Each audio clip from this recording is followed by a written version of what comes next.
In April 2016, a survey on misogyny hate crime was conducted on the busy street of Nottinghamshire, England, reveals an alarming rate of 93.7% of respondents had witnessed or experienced gender-based harassment.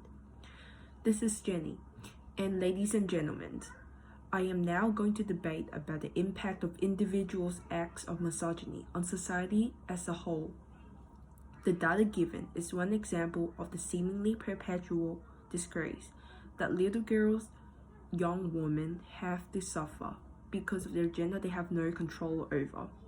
I personally believe that smaller misogynic actions shapes a toxic culture and normalize woman objectification. However, developments of new platforms also took part and played the potential vehicles for further misogyny and sexism.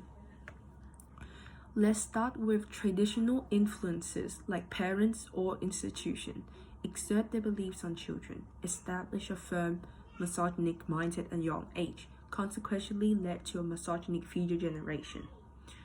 Now, if we look into particular cultures, the inferiority of women in compared to men is made overtly apparent.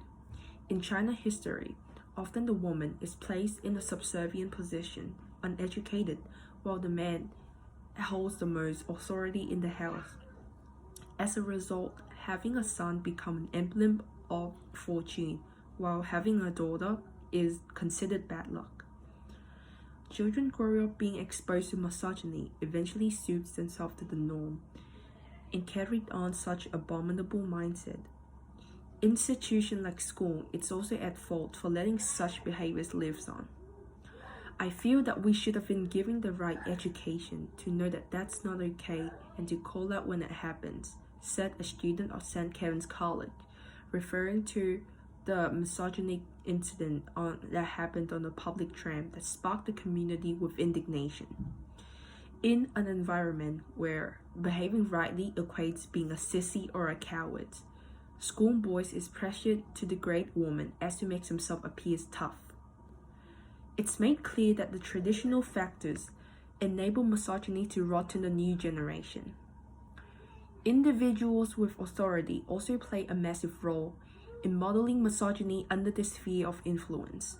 These men and women possess a significant admiration over the general public and is being looked up to as a role model. With that being said, leaders display selfish entitlement of men's supremacy would reflect vastly on the values of the people and of the nation. The current US President, Donald Trump, in 2015, once remarked referring to a fellow candidate for the president position, "Can you imagine that? The face of our next president. I mean, she's a woman." That rocked the nation. Some people exploded with outrage. Some just simply looked over it, and some learned from it.